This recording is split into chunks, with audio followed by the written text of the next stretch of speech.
Viva poong Jesus Nazareno, awit at papuri, alay namin sa'yo, dinggin ang dalangin at pagsamo ng bayan mo. Viva poong Jesus Nazareno.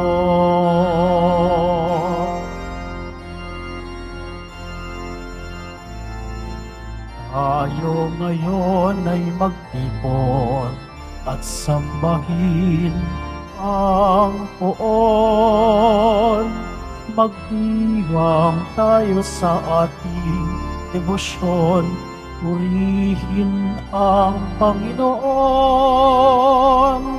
Viva poong Jesus Nazareno, awit at papuri, alay namin sa'yo, dinggin ang dalangin at pagsamo ng bayan mo. Viva poong Jesus Nazareno.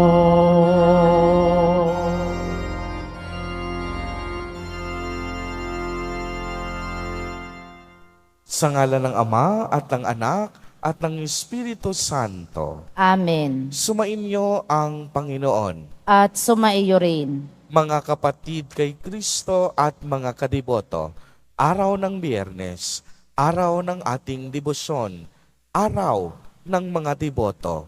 Sa araw na ito, tayo'y nagpapasalamat sa mga biyaya at pagpapalang ating nakakamit sa araw-araw ng ating buhay. Ito rin ang araw na kung saan tayo humihingi ng kapatawaran sa mga kasalanan at pagkukulang na ating nagagawa laban sa Panginoon. Ito rin ang araw na kung saan sama-sama nating tinitipon ang ating mga panalangin at iniaakyat sa Diyos ang pagsusumamo ng ating mga puso. Tayo pong lahat ay tinipon ng ating Nuestro Padre Jesus Nazareno bilang kaanib ng angka ng Diyos. Tinipon niya tayong lahat sapagkat mahal niya tayo. Kaya dumulog po tayo sa ating maawaing Panginoon na nagpapatawad ng lubos. Inaamin ko sa makapangyarihang Diyos At sa inyo, mga kapatid, nalubha akong nagkasala sa isip, sa salita at sa gawa at sa aking pagkukulang. Kaya isinasamo ko sa mahal na Birheng Maria, sa lahat ng mga anghel at mga banal, at sa inyo, mga kapatid, na ako'y ipanalangin sa Panginoong ating Diyos. kaawaan tayo ng makapangyarihang Diyos. Patawarin tayo sa ating mga kasalanan at patnubayan tayo sa buhay na walang hanggan. Amen. Panginoon, kaawaan mo kami. Panginoon, kaawaan mo kami. Kristo, kaawaan mo kami. Kristo, kaawaan mo kami. Panginoon, kaawaan mo kami. Panginoon, kaawaan mo kami. Manalangin tayo. Ama naming makapangyarihan, niloob mong akuin ng iyong anak ang krus at kamatayan upang ang sangkatauhay matubos at mabuhay. Ang pag-ako namin sa krus at kamatayan dito sa lupa ayon sa diwa ng pagsunod sa iyong loob na ginaganap ng iyong anak ay magpagindapat nawang aming kamtin ang lubos na katubusan at pagkabuhay sa iyong piling sa pamamagitan ni Jesucristo kasama ng Espiritu Santo magpa sa walang hanggan. Amen. Magsiupo ang lahat.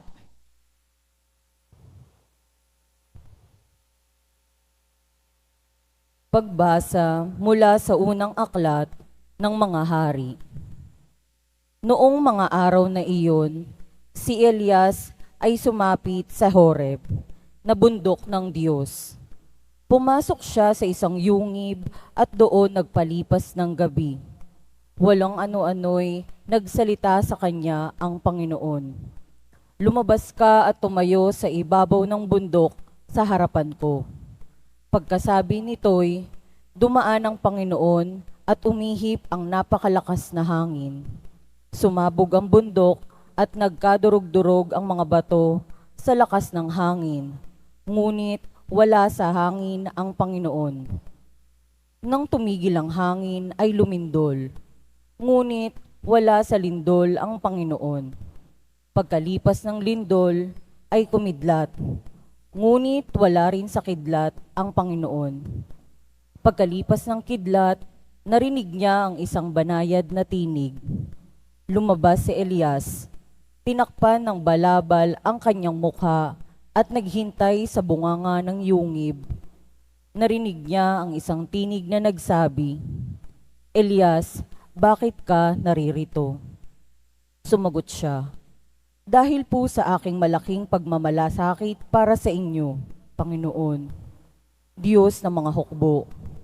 Tinalikda ng bayang Israel ang inyong tipan, winasak ang inyong mga dambana, pinagpapatay ang inyong mga propeta. Ako na lamang ang natitira at hinahanap nila ako upang patayin." Sinabi sa kanya ng Panginoon, "Bumalik ka sa iyong dinaanan, sa ilang na patungong Damasco. Pagdating mo ng lungsod, pahiran mo ng langis si Hazael bilang hari ng Syria at si Jehu na anak ni Namsi bilang hari ng Israel. Pahiran mo rin ng langis si Eliseo na anak ni Safat na taga-Avel Mehola bilang propetang hahalili sa iyo." Ang salita ng Diyos. Salamat sa Diyos. Sa ganda mo't kabutihan, kami iyong liwanagan. Sa ganda mo't kabutihan, kami iyong liwanagan. O Diyos, ako'y dinggin sa aking pagtawag. Lingapin mo ako sa aking mahabag. Ang paanyaya mo'y lumapit sa akin.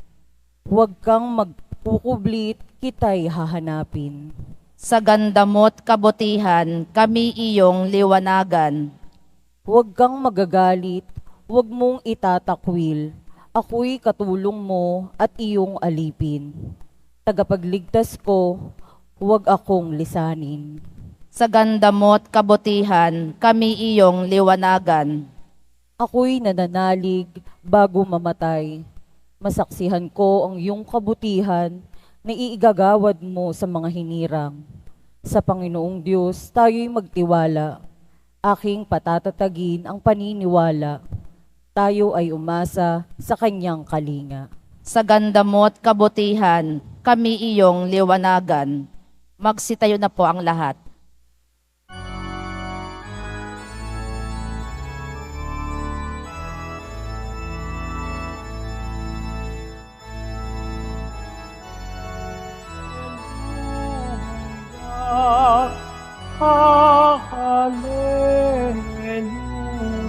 Hallelujah, hallelujah,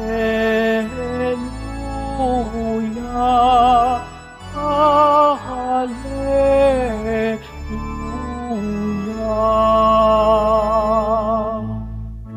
Sa daigdig ay laganap, liwanag na sumisikat, salitang buhay ng lahat. Hallelujah,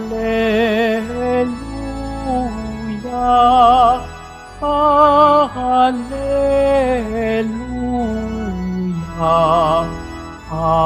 hallelujah,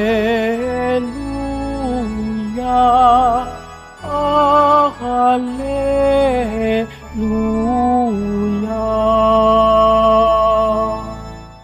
Sumainyo ang Panginoon. At sumaiyo rin. Ang mabuting balita ng Panginoon ayon kay San Mateo. Papuri sa iyo, Panginoon. Noong panahong iyon, sinabi ni Jesus sa kaniyang mga alagad, "Narinig ninyo na noong unay iniutos sa mga tao, huwag kang makiapid. Ngunit ngayon sinasabi ko sa inyo, ang sinumang tumingin ng may mahalay na pagnanasa sa isang babae. Sa isip niya ay nakikiapid na siya sa babaeng iyon. Kung ang mata mo ang siyang magiging sanhi ng iyong pagkakasala, dukutin mo at itapon, sapagkat mabuti pang mawalan ka ng isang bahagi ng katawan kaysa buo ang iyong katawang itatapon sa impyerno. Kung ang iyong kamay ang siyang nagiging sanhi ng iyong pagkakasala, putulin mo at itapon. Mabuti pang mawalan ka ng isang bahagi ng katawan kaysa buo ang iyong katawang itatapon sa impyerno. Sinabi rin naman, kapag pinaghiwalay ng lalaki ang kaniyang asawa, ito'y dapat niyang bigyan ng kasulatan ng paghihiwalay. Ngunit ngayoy, sinasabi ko sa inyo, kapag pinahiwalay ng isang lalaki ang kaniyang asawa na hindi naman ito nangangalunya at ito'y nag-asawang muli, ang lalaking ito'y nagkasala. Itinulak niya ang kaniyang asawa sa pangangalunya, at sino mang mag-asawa sa babaeng hiniwalayan ay nangangalunya din. Ang mabuting balita ng Panginoon. Pinupuri ka namin, Panginoong Heso Kristo. Magsiupo ang lahat. Magandang umaga po sa inyong lahat, mga kapatid kay Kristo. Sa lahat po ng ating mga taga-subaybay sa iba't ibang online platforms at sa lahat ng ating mga kadiboto sa iba't ibang panig ng Pilipinas at maging sa buong mundo kung saan tayo ay naaabot ngayon ng ating live streaming. Mapayapang umaga din po sa inyong lahat. Purihin at dakilain natin ang ating Panginoon, ang mahal na poong Jesus Nazareno. Mga kapatid kay Kristo at mga kadiboto, malugod po namin kayong tinatanggap sa Basilica Minor at Pambansang Dambana ni Jesus Nazareno. Alam po ninyo, sa konteksto ng sakramento ng kasal, ang mga mag-asawa ay pumapasok higit pa sa isang pangako, kung hindi sa isang banal na tipan sa Diyos. O sa English, tinatawag nating itong covenant with God. Ang mag-asawa sumusumpa hindi sa tao. Sa kanilang kasal, sumusumpa sila sa Diyos. Sumusumpa sila na habang sila'y nabubuhay, magsasama sila sa hirap at ginhawa. Kaya nga ang mensahe ng Ebanghelyo sa araw na ito, napakalakas at napakalinaw.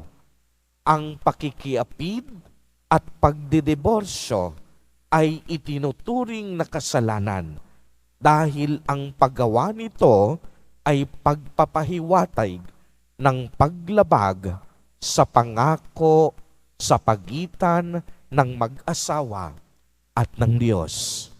Dalawang bagay ang ipinapaalala sa atin sa araw na ito ni Jesus Nazareno na siya rin namang nakasaad sa ika-6 at ika-9 na utos ng Diyos Ama.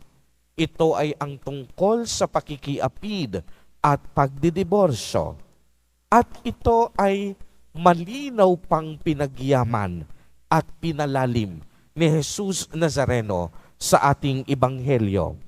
Una, ang pakikiapid ay hindi lamang pisikal o aktwal na paggawa ng kahalayan. Kapag nakakita tayo ng isang babae o lalaki na kaakit-akit at tumakbo ang ating isipan sa pagnanasa, Katumbas na din nito ang pakikiapid, sapagkat tayo ay nagnasa sa hindi natin asawa o pag-aari. Kaya kahit hindi mo gawin ang mismong pakikiapid, kung isinasa isip mo naman ang masamang gawaing iyon, nabibitag na tayo sa kasalanan.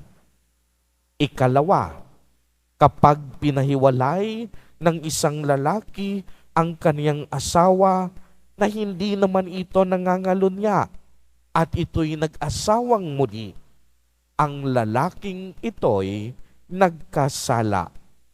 Dito mga kapatid, napakaliwanag, hindi panig si Jesus Nazareno sa diborsyo. Uulitin ko po, ang ating mahal na Poong Jesus Nazareno, hindi panig sa diborsyo. Pagmasdan ninyo itong mabuti. Kung walang kasal, hindi magiging kompleto ang ating lipunan dahil wala tayong tatawaging pamilya. Ang pamilya po, ang pinakamaliit na unit na kung saan natututo ang mga bata ng tamang moralidad, pananampalataya, at maayos na pag-uugali. Ibig sabihin nito, ang pamilya ang pangunahin at unang tagapagturo sa komunidad. Bakit? Unang-una, ang mga magulang ang may responsibilidad na maging pangunahin at unang guro ng kanilang mga anak. Sa loob ng pamilya, nararanasan nila ang pagmamahalan, pangangalaga, pakikiramay, pagtutulungan, at pagmamalasakit sa isa't isa. Sa loob ng pamilya, nararanasan natin kung paano ang magmahal at paano makatanggap ng pagmamahal. Dito, natututo tayo at lumalago tayo upang maging mapagbigay, magdamayan, at magtulungan. Kaya naman, napakasimple ng ipinapahayag ng ating inang simbahan. Kung hindi mapapangalagaan o masisira ang kabanalan ng kasal, maaapektuhan ang pamilya. At kapag naapektuhan ang pamilya, tiyak yon, masisira ang lipunan at komunidad. Uulitin ko po dahil napakainit ng talakayan ukol sa diborsyo sa mga panahong ito. Napakasimple po ang pahiwatig ng ating inang simbahan. Kung hindi mapapangalagaan at masisira ang kabanalan ng kasal, maaapektuhan po ang pamilya. At kapag apektado na ang pamilya, tiyak yon, sira ang lipunan at sira ang komunidad. Dahil nga po, ang pamilya ang pinakapangunahin at pinakamaliit na unit ng lipunan. Kung sira ang pinakamaliit at pinakamakapangyarihang unit na ito, nangangahulugan ang buong komunidad at lipunan masisira din. Mga kapatid kay Kristo at mga kadiboto, sa pagpapatuloy po ng ating banal na Eucharistia, isama po natin sa napaka-espesyal na paraan sa ating mga panalangin ang mga nasirang pamilya na, bunga ng mga nasirang kasal. Ipanalangin din natin na higit nating malampasan sa bawat pamilya ang lahat ng pagsubok at unos na dumadating at nagpapahina sa pananampalataya ng mag-anak. Subalit, kagaya ng banal na mag-anak, si San Jose bilang ama, si Santa Maria bilang ina, at si Jesus Nazareno bilang kanilang anak, naway magkabuklod-buklod ang bawat pamilya sa diwa ng tunay na pagmamahalan, pagpapatawad, at isantabi ang lahat ng poot, hinanakit, pangamba, at pagkamakasarili na siyang pangunahing sanhi ng pagkasira ng kasal at ng pamilya. Amen. Purihin at dakilain natin ang ating Panginoon, ang mahal na poong Jesus Nazareno. Magsitayo na po ang lahat.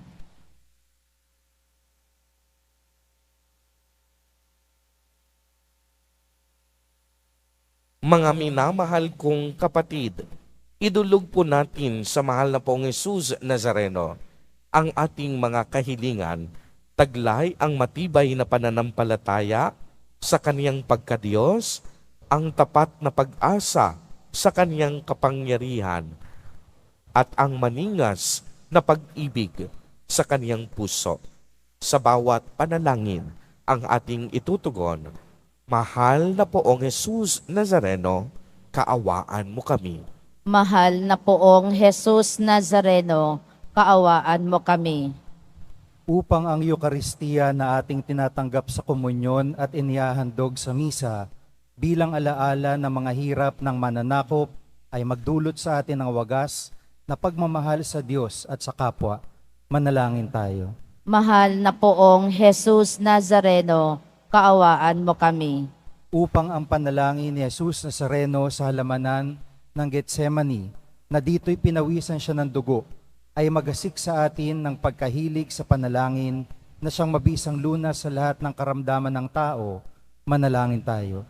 Mahal na poong Jesus Nazareno, kaawaan mo kami. Upang ang kanyang koronang tinik, damit na purpura at krus ay magpaalaala sa atin ng kanyang mga aral at simulain bilang hari ng sanlibutan, ay dapat maghari sa ating isipan, angkan at lipunan. Manalangin tayo. Mahal na poong Jesus Nazareno, kaawaan mo kami. Upang sa bisa ng kanyang pagpasan ng krus sa mga lansangan sa Jerusalem, ay matuto tayong makiramay at makihati sa mga kahirapan at iisin ng kapwa. Manalangin tayo. Mahal na poong Jesus Nazareno, kaawaan mo kami. Upang tulungan tayo ng mahal na Birhen, ina ng hapis, na maging tunay na larawan ng kanyang anak sa isip, wika at gawa, nang sa gayon ay makamit ang ating kahilingan sa poong Jesus Nazareno. Manalangin tayo. Mahal na poong Jesus Nazareno, kaawaan mo kami.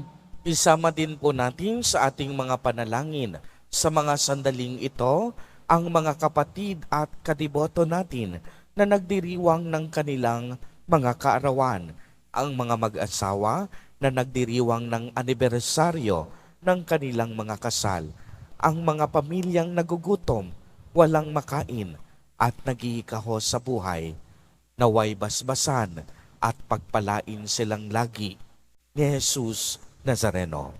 Manalangin tayo. Mahal na poong Jesus Nazareno, kaawaan mo kami. Ama naming mapagmahal, nahayag sa salita, gawa, buhay at kamatayan ng iyong anak na ang Diyos ay pag-ibig.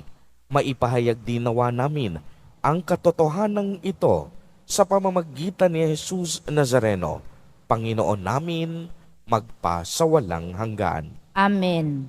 Magsiupo ang lahat.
Tayo na po ang lahat. Manalangin kayo mga kapatid upang ang paghahain natin ay kalugdan ng Diyos amang makapangyarihan. Tanggapin nawa ng Panginoon itong paghahain sa iyong mga kamay, sa kapurihan niya at karangalan sa ating kapakinabangan at sa buong sambayanan niyang banal. Ama naming lumikha, sa ikapagpapatawad ng mga kasalanan, maganap nawa ang paghahaing ito na sa dambana ng krus ay siyang pumawi sa kasalanan ng buong mundo sa pamamagitan ni Jesucristo kasama ng Espiritu Santo magpa sa walang hanggan. Amen. Sumainyo ang Panginoon. At sumaiyo rin. Itaas sa Diyos ang inyong puso at diwa. Itinaas na namin sa Panginoon. Pasalamatan natin ang Panginoong ating Diyos. Marapat na siya ay pasalamatan. Ama naming makapangyarihan, tunay ngang marapat na ikaw ay aming pasalamatan. Iyong ipinasyang sa kahoy na krus, ang sangkatauhay, tubusin ni Jesus. Sa punong kahoy, nagkapuwang ang kamatayan. Sa kahoy na krus, itinanghal ang pagkabuhay. Sa punong kahoy, nanaig ang sumuway sa iyo. Sa kahoy na krus, siya ay nadaig ng masunuring anak mo. Kaya kaisa ng mga anghel na nagsisiawit ng papuri sa iyo, nang walang humpay sa kalangitan, kami nagbubunyi sa iyong kadakilaan.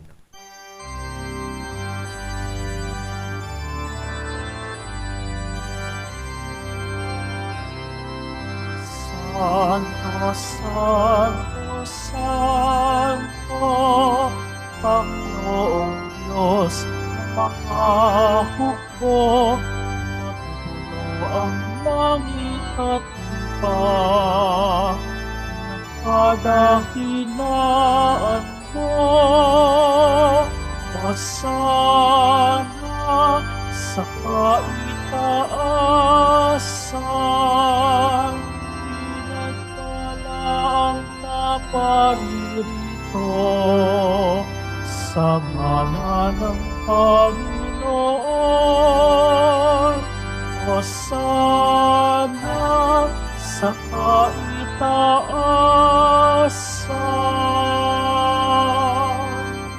Magsiduhod po ang lahat. Ama naming banal, ikaw ang bukal ng tanang kabanalan. Kaya't sa pamamagitan ng iyong Espiritu, ay gawin mo pong banal ang mga kaloob na ito upang para sa amin ay maging katawan at dugo ng aming Panginoong Jesucristo. Bago niya pinagtiisang kusang loob na maging handog, hinawakan niya ang tinapay. Pinasalamatan kaniya. Pinagati-hati niya iyon. Iniabot sa kaniyang mga alagad at sinabi, "Tanggapin ninyong lahat, ito at kanin. Ito ang aking katawan na ihahandog para sa inyo."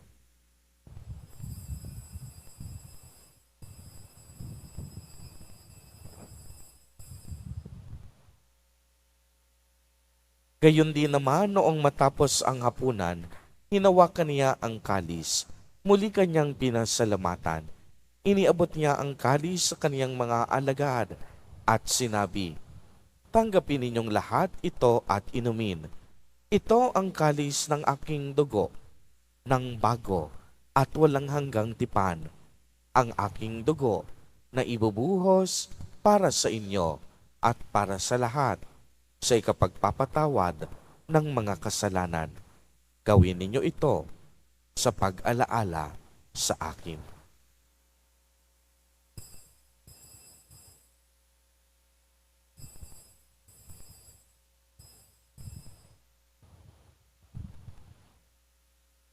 Magsitayo na po ang lahat. Ang misteryo ng pananampalataya. Si Kristo'y namatay, si Kristo'y nabuhay, si Kristo'y babalik sa wakas ng panahon. Ama, ginagawa po namin ngayon ang pag-alaala sa pagkamatay at muling pagkabuhay ng iyong anak.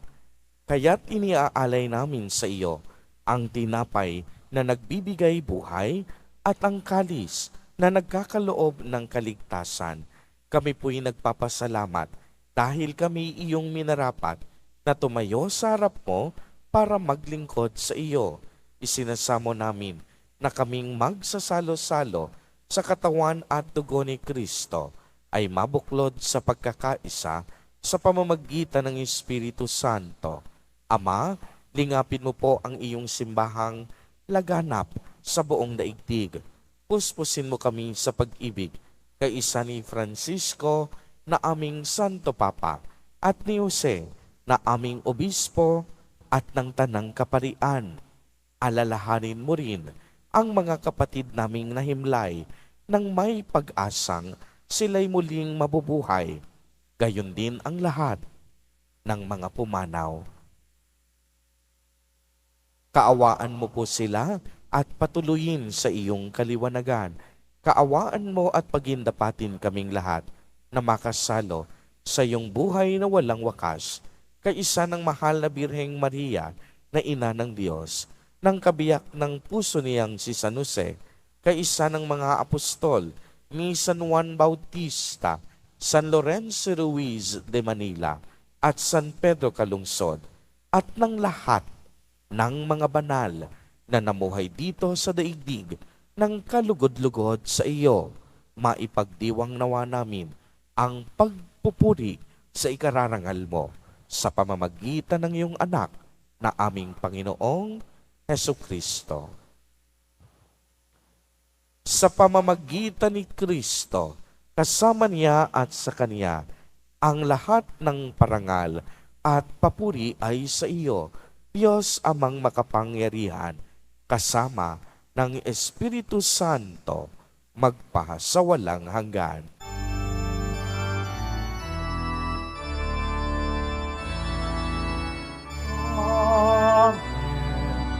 Amen. Amen. Amen.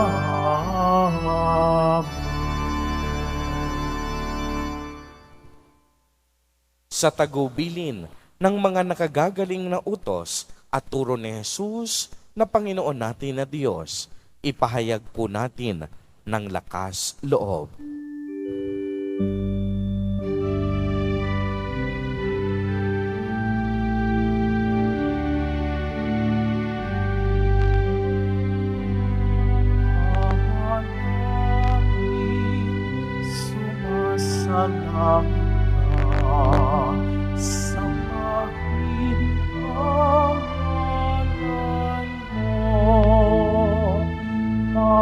Sa amin ang kaharian mo, sundin ang loob mo. Dito sa lupa para ng sana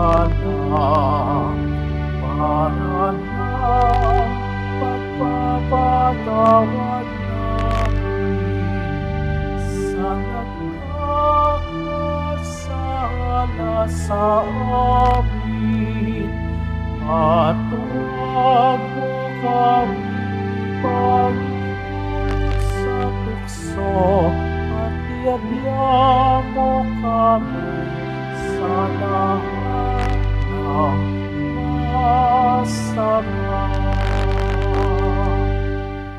Hinihiling po namin na kami iadya sa lahat ng masama, pagkalooban ng kapayapaan araw-araw, iligtas sa kasalanan, at ilayo sa lahat ng kapahamakan, samantalang aming pinananabikan ang dakilang araw ng pagpapahayag ng tagapagligtas naming si Hesukristo. sapagkat iyo ang kaharian at ang kapangyarihan at ang kapurihan magpakailanman. Amen. Panginoong Kristo, sinabi mo sa iyong mga apostol, kapayapaan ang iniiwan ko sa inyo. Ang aking kapayapaan ang ibinibigay ko sa inyo. Tungayan mo ang aming pananampalataya at huwag ang aming pagkakasala. Pagkalooban mo kami ng kapayapaan at pagkakaisa ayon sa iyong kalooban, kasama ng Espiritu Santo, magpa sa walang hanggan. Amen. Ang kapayapaan ng Panginoon ay laging sumainyo. At sumaiyo rin. Magbigayan po tayo ng kapayapaan sa isa't isa.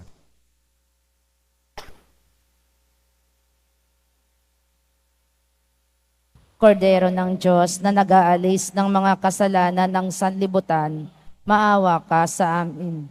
Kordero ng Diyos na nag-aalis ng mga kasalanan ng sanlibutan, maawa ka sa amin. Kordero ng Diyos na nag-aalis ng mga kasalanan ng sanlibutan, ipagkaloob mo sa amin ang kapayapaan. Magsiluhod po ang lahat.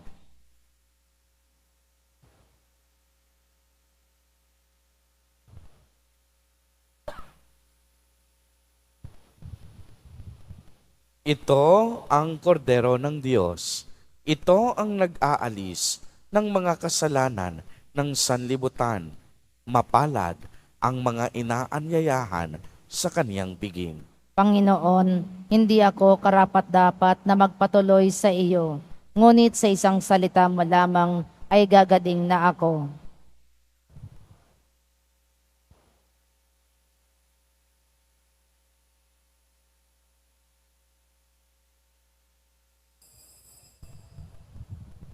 Para sa lahat ng tatanggap ng banal na komunyon, sasagot po tayo ng amin.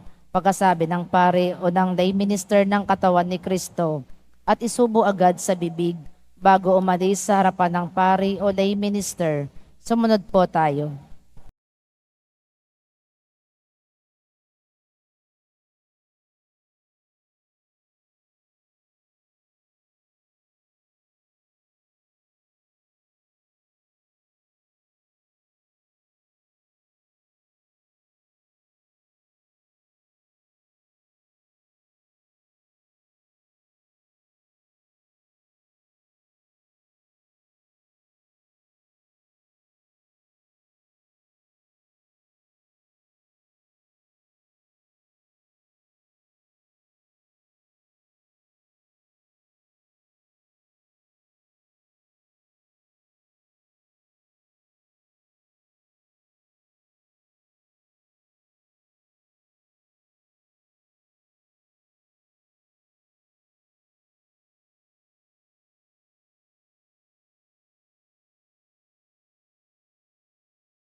Magsitayo na po ang lahat. Manalangin tayo. Panginoong Kristo, kaming nagsalo-salo sa banal na pakikinabang ay nakikiusap sa iyo na ang mga nasagip ng kahoy na krus na nagbibigay buhay ay iyong ihatid sa pagkabuhay sa kaluwalhatian sapagkat ikaw ang Panginoon magpa sa walang hanggan. Amen. Sumainyo ang Panginoon. At sumaiyo rin. Pagbabasbas. Mahal na poong Jesus Nazareno, inihayag mo sa pamamagitan ng krus ang walang maliw na pag-ibig ng Diyos sa sangkatauhan.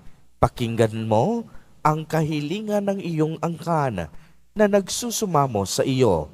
Makamtanawa nila ang iyong katugunan at tanggapin ang kasagutan na may utang na loob na tinatanaw. Basbasan din po ninyo ang mga daladala nilang mga imahen at dasalan. Sa pamamagitan ng bendisyon na ito, naway maalala nila ang mga pangako nila noon sa binyag, na ikaw ang kanilang iibigin at paglilingkuran bilang Panginoon magpa sa walang hanggan. Amen. at pagpalain po kayong lahat at ng inyong buong pamilya ng makapangyarihang Diyos, Ama, Anak, at Espiritu Santo. Amen. Humayo kayong taglay ang pag-ibig at kapayapaan ng Poong Jesus Nazareno. Salamat sa Diyos.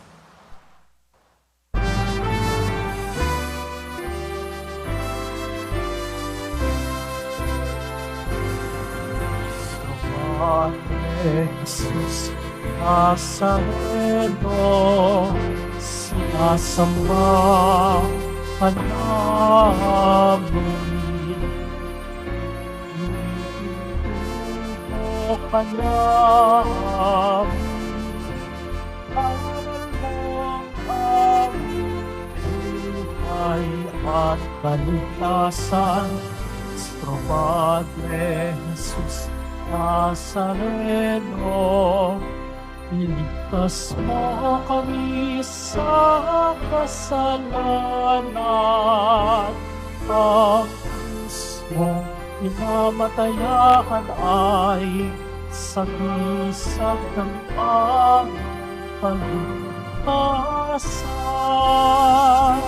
Nuestro Padre Jesus Nazareno, dinarangal ka namin.